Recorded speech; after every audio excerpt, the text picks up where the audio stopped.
Arman had always thought that being rich meant simply having a lot of money, but the old traveler's first words made him pause. "Before you gather gold, gather vision," the man had said, and those words stayed with him like an echo. That night, Arman lay awake, staring at the ceiling of his small room, asking himself for the first time what he truly wanted from life. He pictured himself with piles of coins, expensive clothes, and a grand house, but the images felt empty, like paintings with no life inside them. The next day, he took a long walk beyond the edges of the town, where the fields stretched wide and the sky seemed endless. He realized he had never stopped to imagine a life that had meaning, not just possessions. What would he do if he were rich? Would he travel, build schools, help his parents, create something that would last beyond his lifetime? These questions unsettled him because he did not have clear answers. The old traveler's voice returned to him. "A man without direction will spend his life walking in circles." Arman understood that if he didn't know where he was going, any road would take him somewhere, but not necessarily somewhere worth going. He began to write down the kind of future he wanted, not just in terms of wealth, but in the kind of man he hoped to become. He imagined himself not only as a wealthy merchant, but as a respected, trusted figure in his town. He saw himself using his wealth to open a market for struggling farmers, to teach others how to trade, to leave something behind that would matter after he was gone. For the first time, his dream felt alive. It was no longer just about coins, it was about a picture of the life he wanted to live. That vision became his compass, and without even realizing it, Arman had taken the first real step toward becoming rich, not in gold yet, but in purpose. Discipline was the second truth, and it proved to be much harder than Arman first imagined. The old traveler had told him, "Excitement will carry you for a day, but discipline will carry you for a lifetime." At first, Arman thought discipline simply meant working hard, but he soon learned it was far more than that. It was the quiet, stubborn habit of doing the right thing every single day, whether he felt like it or not. In the early days, his mornings were slow, and he would often linger in bed, telling himself that tomorrow he would start earlier. But the words of the traveler kept pressing on his mind. One cold morning, before the sun had even risen, Arman forced himself out of bed, lit his small lamp, and began sorting the goods he hoped to sell that day. It felt strange, almost unnecessary, but as the days passed, he noticed something. He was getting more done before most people even opened their shops. Customers began to trust him because he was always ready, always on time. Discipline also touched how he spent his earnings. It was tempting to buy fine clothes, feast in the tavern, or show off a little to his friends, but he reminded himself that every coin he wasted was a coin he could have invested. Instead of letting his money slip through his fingers, he began keeping careful records, counting his earnings at the end of each day, setting aside a portion for future plans, and never touching it unless it was for growth. Some days were harder than others. There were mornings he wanted to rest, evenings he wanted to forget the numbers and spend freely, but each time he resisted, he felt stronger. Slowly, discipline stopped feeling like a burden and began to feel like freedom, the freedom to shape his own future, rather than letting chance decide it. Arman began to see that discipline was not a chain, but the very tool that would unlock the wealth he dreamed of. Failure came to Arman like an uninvited guest, and at first he hated it. Years before meeting the old traveler, he had tried to start a small trading stall in the corner of the market. He had borrowed a little money, bought goods he thought people would love, and waited for customers to flood in. Instead, days passed with barely any sales. His prices were too high, his goods were not what people needed, and before long, his borrowed coins were gone. The stall closed, and so did a part of his confidence. For months he avoided even talking about business, afraid people would laugh at him. When the old traveler told him, "Loss is just the other side of gain. Study your mistakes and they will turn into teachers," Arman was skeptical. How could a failure be anything but a wound? But that night he forced himself to remember every detail of that failed stall. Slowly, the pain began to give way to clarity. He realized he had chosen his products based on what he liked, not what the customers wanted. He had never compared his prices to others. He had borrowed without a backup plan, thinking only of profits and never of risk. With each mistake he uncovered, it felt as though he was collecting small treasures, not gold, but lessons. He began to understand that failure is like a mirror. It shows you exactly where you went wrong if you dare to look. Without that painful experience, he might have made the same mistakes again on a much larger scale. Arman's fear of failure began to fade. He stopped seeing it as the end of the road and started treating it as a bend in the path, one that could lead to a better route if he paid attention. From then on, whenever something didn't work, he didn't hide from it.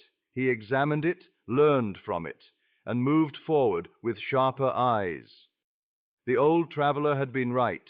Failure was not his enemy, but his most honest teacher. Patience was a lesson Arman didn't want to learn at first. Like most young men hungry for success, he wanted results quickly.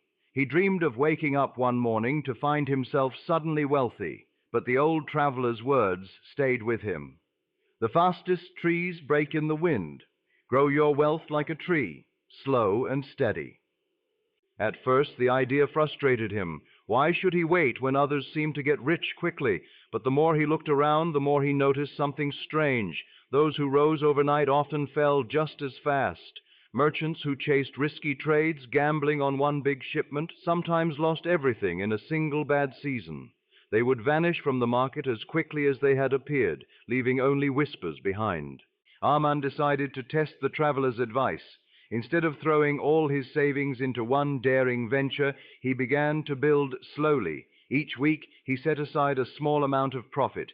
It was boring work. There was no thrill, no dramatic leap, but he noticed something powerful. His savings kept growing quietly, like a tree, adding rings year after year. There were times when opportunities came along that promised fast returns. The temptation was strong, but he would remind himself of the slow-growing tree. He learned to wait for the right season, when prices were low, when demand was rising, when the risk was small. That patience paid off. A small investment in rare spices during a quiet season doubled in value months later when demand soared. Patience also changed how he saw time.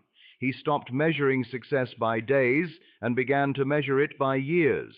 He no longer felt anxious if profits came slowly because he understood that wealth built on patience was not easily shaken. Like a tree with deep roots, it could stand against the storms. And with each quiet, steady step forward, Arman grew richer, not just in gold, but in the wisdom to hold it. Relationships were a treasure Arman hadn't valued enough until the traveler revealed their worth. A rich man without friends is poor indeed, he had said. Learn from those ahead of you, help those beside you. At first, Arman thought wealth was a solitary pursuit, a game where you worked alone, guarded your secrets, and trusted no one. But life quickly showed him otherwise. In the market, he began to notice how the most successful merchants always seemed surrounded by people, other traders, craftsmen, suppliers, even customers who spoke warmly of them.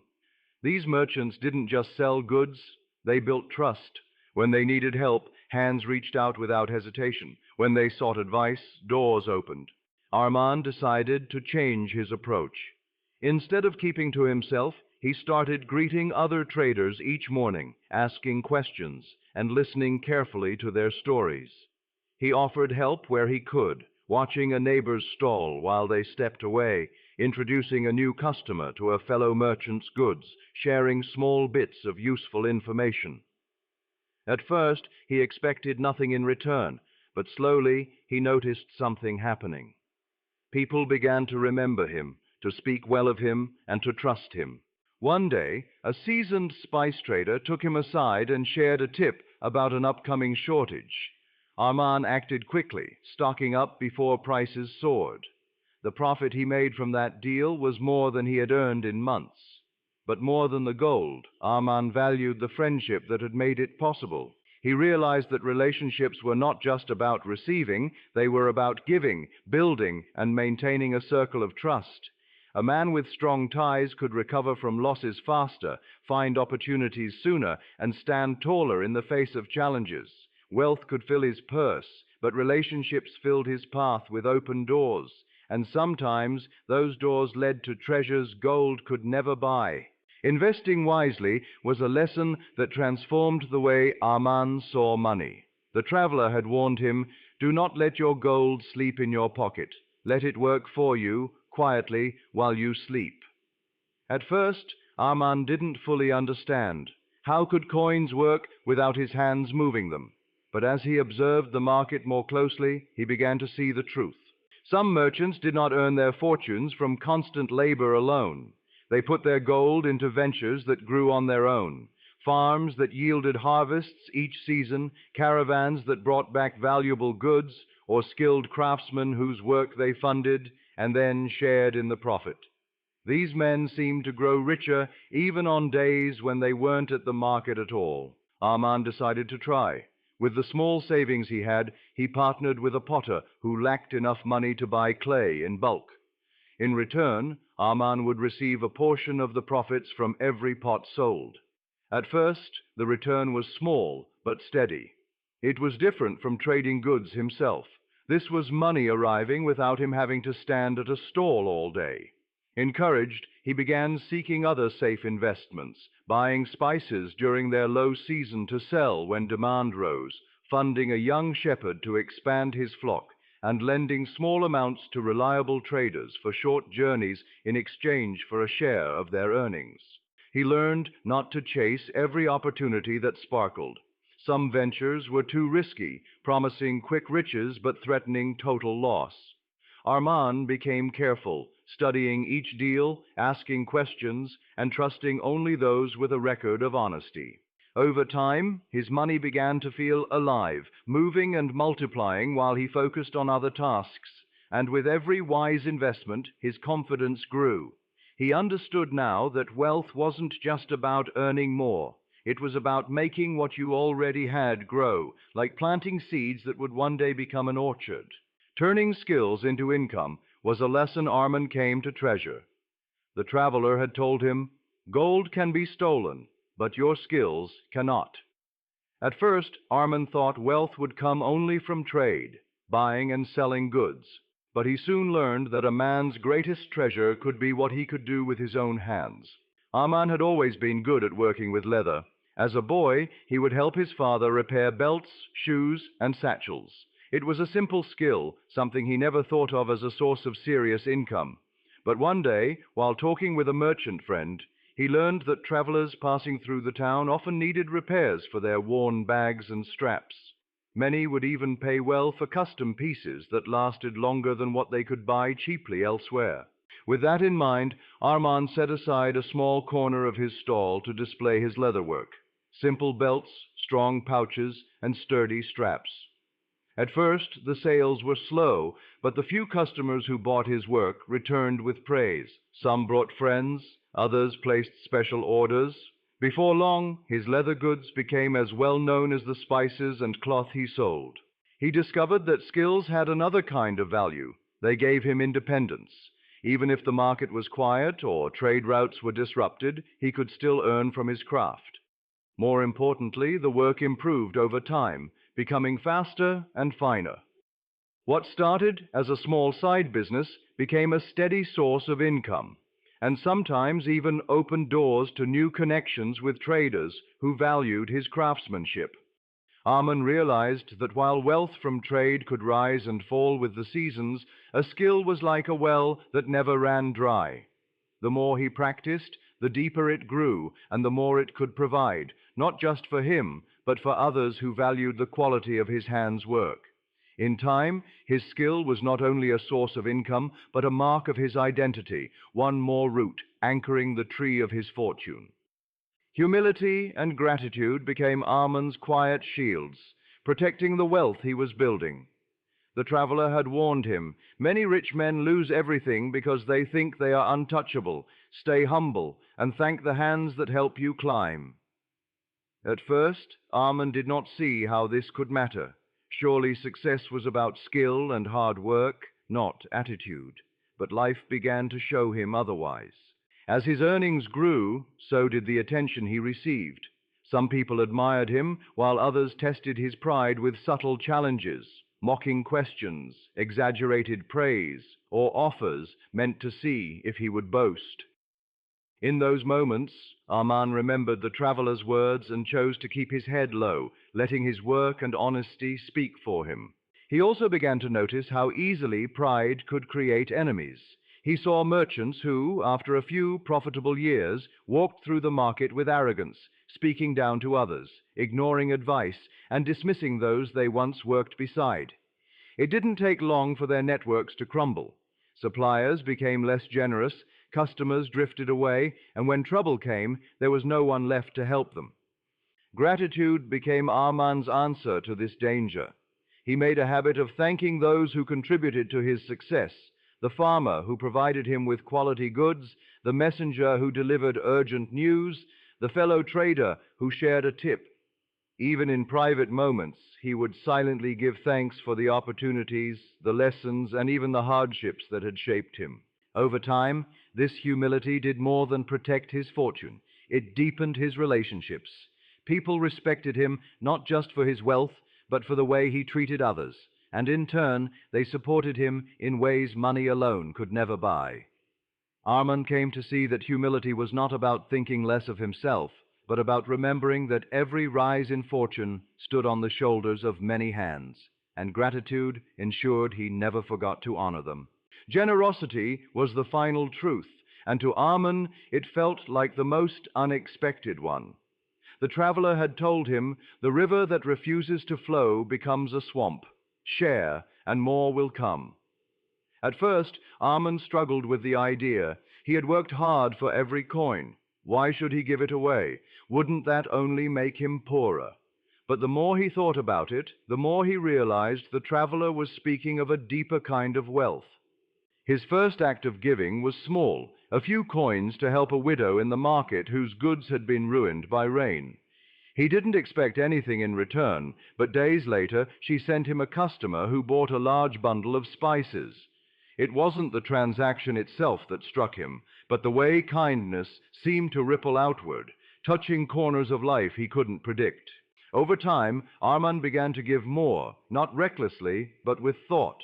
He would help a young trader with a small loan to start a stall, provide extra goods to a farmer struggling through a bad season, or quietly pay for repairs to the market's worn benches where elders sat. These acts didn't drain his fortune as he had once feared. Instead, they seemed to draw more opportunities and goodwill toward him. Generosity also changed him inside.